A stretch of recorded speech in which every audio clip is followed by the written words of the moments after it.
हम सभी अपने आप को बदलना चाहते हैं और अपनी लाइफ में सक्सेसफुल होना चाहते हैं। इसके लिए हमने कई बार ट्राई भी किया, लेकिन कुछ टाइम के बाद ही हम अपने पुराने पैटर्न को फॉलो करने लगे। क्या आप सभी जानते हैं ऐसा क्यों हुआ? नहीं तो चलिए मैं बताता हूँ। ऐसा इसलिए हुआ क्योंकि हमने अपने माइंडसेट को चेंज नहीं किया। खुद को बदलने से पहले हमें अपने माइंडसेट को बदलना होगा। तो चलिए जानते हैं इस वीडियो में एक ऑर्डिनरी माइंड से एक्स्ट्रा ऑर्डिनरी माइंड कैसे डेवलप करें। इस वीडियो में हम डिस्कस करने वाले हैं the code of the extra ordinary mind की बुक समरी के बारे में, जिसे लिखा है बिसेन लखियानी जी ने। उन्होंने इस बुक में 10 लॉज बताए हैं जिनको स्टेप बाय स्टेप फॉलो करके आप भी एक एक्स्ट्रा ऑर्डिनरी पर्सन बन सकते हैं। स्टार्ट करने से पहले हम इस वीडियो की जर्नी को समझते हैं। बेसिकली ये वीडियो 3 पार्ट्स में डिवाइडेड है। Part first basic introduction, part second detailed discussion of all 10 laws, part third how to recognise if you are an extraordinary person, कैसे पता करें कि आप एक एक्स्ट्रा ऑर्डिनरी पर्सन हैं या नहीं। वीडियो काफ़ी इंटरेस्टिंग होने वाली है, तो बने रहिए आप हमारे साथ अंत तक।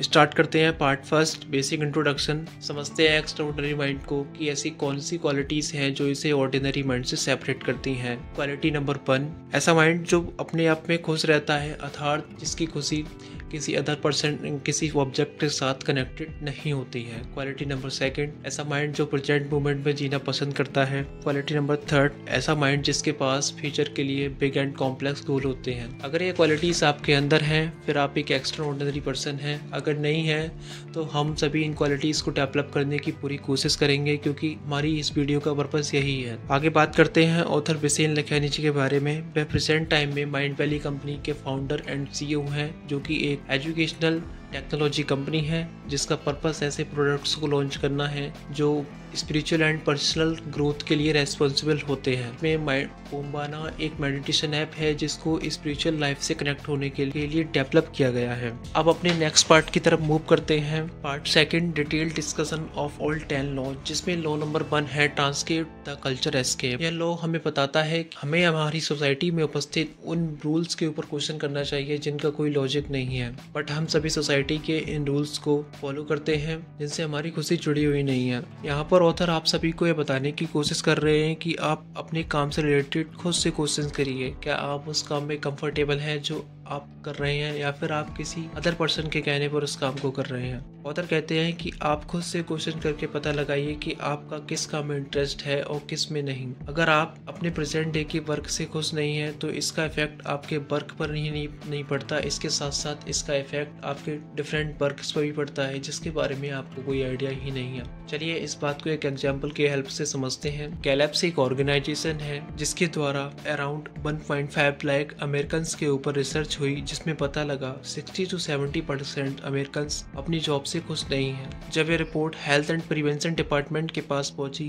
तो उन्होंने पाया कि 40 to 40% अमेरिकन अपनी जॉब से खुश न होने के कारण मेंटली डिस्टर्ब्ड हैं, जिसके कारण उनमें स्ट्रेस, डिप्रेशन, एंजाइटी जैसी प्रॉब्लम्स ने जन्म ले लिया है। बात करते हैं law number 2, ask questions eight rules. Rules society के द्वारा बनाए गए ऐसे रूल्स हैं जिनका कोई लॉजिक नहीं है, या फिर दूसरे शब्दों में कहें यूजलेस रूल्स। उन सभी को हम रूल्स कहते हैं। ऑथर अपनी पर्सनल लाइफ के बारे में बात करते हुए लिखते हैं, अगर आप पढ़ने में अच्छे हैं तो आपको पहले से ही बता दिया जाता है कि आपको तो बस ये करना है, इसके बाद आपकी लाइफ सेट है। वो कहते हैं ऐसा ही मेरे साथ हुआ। मेरे पेरेंट्स ने मुझे कंप्यूटर इंजीनियरिंग में डिग्री अचीव करने के लिए फोर्स किया। हालांकि इसके बाद मुझे माइक्रोसॉफ्ट फाउंडेशन में एंटरप्रेन्योरशिप की पोस्ट पर जॉब भी मिल गई, लेकिन कुछ टाइम के बाद ही मैंने अपनी जॉब को क्विट कर दिया क्योंकि मेरा interest stage acting and photography में था। ऑथर के अकॉर्डिंग हमारी सोसाइटी में 4 टाइप के रूल्स एग्जिस्ट करते हैं।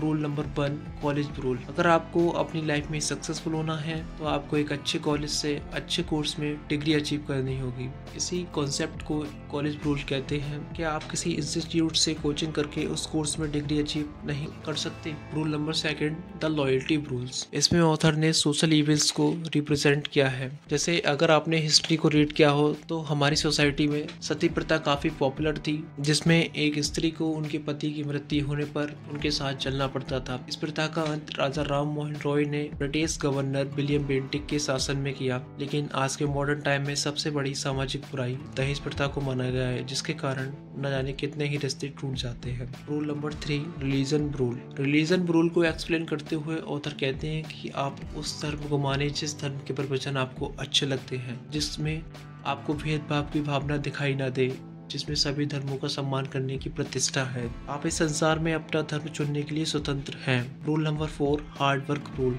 हार्ड वर्क रूल के बारे में बात करते हुए ऑथर कहते हैं, हम सभी की ये मेंटेलिटी है कि अगर आपको किसी काम में सक्सेसफुल होना है तो आपको हार्ड वर्क ही करना होगा, इसके बिना सक्सेस इम्पॉसिबल है। लेकिन आज के मॉडर्न टाइम में हमें हार्ड वर्क के साथ स्मार्ट वर्क को भी ऐड करने की ज़रूरत है। ऑथर कहते हैं कि आप सेल्फ एक्सप्लोरेशन की हेल्प से खुद को पहचाने। आप किस टाइम ज़्यादा प्रोडक्टिव होते हैं, मॉर्निंग में या नाइट में। अपने माइंड का यूज़ करके काम को करें। हार्ड वर्क तो सभी करते हैं लेकिन सभी सक्सेसफुल नहीं होते। सक्सेस भी जब मिलती है जब हार्ड वर्क सही डायरेक्शन में किया जाए। ऑथर कहते हैं कि अगर आपको एक्स्ट्रा ऑर्डिनरी बनना है तो आपको सोसाइटी के इन सभी रूल्स पर क्वेश्चन करने होंगे और खुद से पूछना होगा क्या आप इन रूल्स के साथ कंफर्टेबल हैं या आपको इन रूल्स को बदलने की ज़रूरत है। Law number 3, practice consciousness engineering. यह कंप्यूटर इंजीनियरिंग से रिलेटेड कॉन्सेप्ट है जिसको एक्सप्लेन करते हुए ऑथर कहते हैं जिस टाइप से हम सभी अपने मोबाइल एंड कंप्यूटर सिस्टम को अपडेट करते हैं वह हम अपने बिलीव्स एंड हैबिट्स के साथ नहीं करते। कॉन्शियसनेस इंजीनियरिंग का मतलब अपने ब्रेन के ऑपरेटिंग सिस्टम को टाइम के साथ अपग्रेड करना है। इस काम को आप 2 पार्ट्स में कर सकते हैं। पार्ट फर्स्ट योर हार्डवेयर, इसे मॉडल्स ऑफ रियलिटी भी कहते हैं। पार्ट सेकंड योर सॉफ्टवेयर, इसे सिस्टम्स फॉर लिविंग भी कहते हैं। यह पॉइंट्स ही हमारे अपकमिंग लॉ हैं जिनके बारे में हम डिटेल में डिस्कस करेंगे। Law number 4, rewrite your models of reality और बिलीव्स। जब हम छोटे होते हैं तो हमारे पेरेंट्स के द्वारा हमें किसी ऑब्जेक्ट या किसी पर्सन के बारे में कुछ ना कुछ बातें अवश्य बताई जाती हैं और इसके साथ ही हम अपने फ्रेंड्स के थ्रू भी अपनी सोसाइटी को पहचानने की कोशिश करते हैं और समझते हैं कि सोसाइटी में किस बात को गलत माना गया है और किस बात को सही। धीरे धीरे ये सभी हम बातें हमारे सबकॉन्शियस माइंड में स्टोर हो जाती हैं और बिलीव्स का रूप ले लेती हैं। ये बिलीव्स सही भी होते हैं लेकिन सभी बिलीव्स सही हो यह बात सही नहीं है। मॉडल्स ऑफ रियलिटी का मतलब यह ओल्ड बिलीव्स ही हैं जो आज के टाइम में सही नहीं है। ऑथर कहते हैं हमें अपने सबकॉन्शियस माइंड में स्टोर इन ओल्ड बिलीव्स को न्यू बिलीव्स के द्वारा रिप्लेस करने की जरूरत है जो हमें लाइफ में आगे बढ़ने से रोक रहे हैं। बात करते हैं law number 5, upgrade your systems for living. हम सभी में से बहुत से लोग ऐसे हैं जिनका कहना हो सकता है वह जिन प्रॉब्लम के साथ जो लाइफ अभी जी रहे हैं उसको भी आगे तक जीना नहीं चाहते और यह सही भी है। वह खुद को चेंज करना चाहते हैं और खुद को कम्प्लीटली चेंज करना ही upgrade your systems for living कहलाता है। लेकिन ये पॉसिबल जब ही है जब आप खुद को ऑब्जर्व करके पता लगाएं कि ऐसी कौन सी बैड हैबिट्स हैं जो आपको लाइफ में आगे नहीं बढ़ने दे रही हैं। आप करना तो बहुत कुछ चाहते हैं लेकिन कर नहीं पा रहे। इसके लिए आप अपने दिन के काम को एनालिसिस कीजिए और खुद से पूछिए क्या आपकी लाइफ में उस काम का कोई महत्व है जिसे आज आपने सबसे ज़्यादा टाइम दिया। Law number 6, bending reality. अभी तक आपने सेल्फ एक्सप्लोरेशन और सेल्फ ऑब्जर्वेशन की हेल्प से जान लिया है कि आपको किन ओल्ड बिलीव्स एंड हैबिट्स को न्यू बिलीव्स एंड हैबिट्स में कन्वर्ट करने की ज़रूरत है और आप इन न्यू बिलीव्स एंड हैबिट्स को अपनी डेली लाइफ में अप्लाई भी करेंगे। लेकिन अब टाइम है इन बिलीव्स एंड हैबिट्स में खुशी को तलाशने का, इनके साथ कनेक्ट होने का। इसी कॉन्सेप्ट को ऑथर बेंडिंग रियलिटी कहते हैं। ऑथर कहते हैं कि आप अपने डेली वर्क में खुशी को तलाशें और प्रेजेंट टाइम में जीने की कोशिश करें। आपको मिस्टेक होने पर दुखी नहीं होना बल्कि आप उस मिस्टेक को सुधारने की कोशिश करनी है। Law number 7, live in discipline. Discipline एक ऐसा टर्म है जिसका मतलब उस काम से है जिसको करने से आपको खुशी मिलती है। आपका खराब मूड भी ठीक हो जाता है और आपके चेहरे पर एक जेन्युइन स्माइल आ जाती है। यह आपके लिए क्रिकेट खेलना या फिर बुक्स को रीड करना हो सकता है क्योंकि हम सभी की हॉबीज डिफरेंट होती हैं। कई बार क्या होता है हम अपने काम में इतने ज़्यादा बिजी हो जाते हैं कि खुद को टाइम देना ही बंद कर देते हैं जो कि गलत है। इसलिए ऑथर कहते हैं कि आप अपने काम की स्ट्रेस से दूर होकर कुछ टाइम अपनी पर्सनल लाइफ के लिए भी दें। काम के अलावा भी आपकी एक दुनिया है। खुद को प्रोडक्टिव बनाने के लिए काम से ब्रेक जरूर लें। Law number 8, create a vision for your future. Author आगे कहते हैं कि आप खुद को जानने के बाद अपने लिए एक विज़न को तैयार करें। आप फ्यूचर में क्या बनना चाहते हैं। इसके लिए स्ट्रैटेजीज एंड गोल्स को बनाएं। गोल्स का मतलब ऐसे रोड मैप से है जो आपके विज़न को डायरेक्शन प्रोवाइड कराता है। इसके साथ ही ऑथर गोल्स को भी एक्सप्लेन करते हैं और बताते हैं आपको अपनी लाइफ में किन गोल्स को सेट करना चाहिए और किसको नहीं। फर्स्ट बात करते हैं मेन गोल्स। ऐसे गोल्स जिसमें एक गोल किसी दूसरे गोल से कनेक्टेड होता है। चलिए इस बात को एक एग्जांपल की हेल्प से समझते हैं। मैं क्लास 12th में अच्छे मार्क्स लाना चाहता हूँ ताकि मैं अच्छे कॉलेज में एडमिशन ले सकूँ।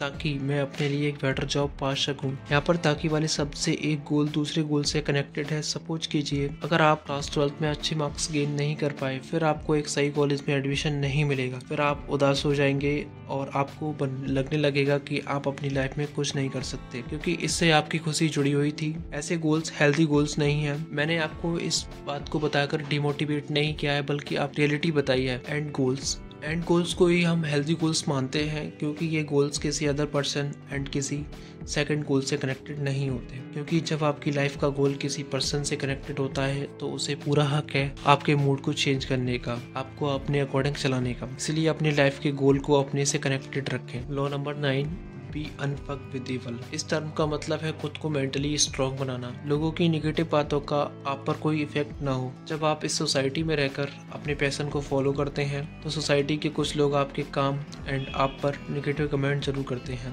लोगों की इन बातों को दिल से ना लें और अपने दिल और दिमाग को स्ट्रॉन्ग बनाएं। Law number 10, embrace your quest. यह लॉ सभी लॉस का कंक्लूजन है, जो ये बताता है अगर आपको एक एक्स्ट्रा ऑर्डिनरी पर्सन बनना है तो ऊपर के सभी लॉज की कंटिन्यूस प्रैक्टिस करें और सभी लॉज को स्टेप बाय स्टेप फॉलो करें। किसी भी काम को स्टार्ट करने में काफ़ी प्रॉब्लम्स आती हैं, हमें इन प्रॉब्लम्स का सॉल्यूशन ढूंढना है, ना कि इन प्रॉब्लम्स में फंसकर अपने काम को क्विट करना है। बात करते हैं part 3, how to recognise if you are an extraordinary person. इसमें हम कुछ पॉइंट्स के बेस पर रिकॉग्नाइज कर सकते हैं कि हम एक एक्स्ट्रा ऑर्डिनरी पर्सन है या नहीं है। तो आप इन सभी लॉज को अपनी लाइफ में इम्प्लीमेंट कीजिए और इनकी डेली प्रैक्टिस कीजिए। पॉइंट नंबर 1, आप खुद के साथ कनेक्ट फील करते हैं। आपने अपने गट और इनर पीस को फील करना शुरू कर दिया है। पॉइंट नंबर 3, आप अपने करियर को एक विजन के रूप में आगे लेकर बढ़ रहे हैं। पॉइंट 4, आपने लोगों की बातों पर ध्यान देना बंद कर दिया है। पॉइंट 5, आपको ये फील होने लगा है कि आपका लक आपके फेवर में है। तो ये थी इस वीडियो की कंप्लीट जर्नी।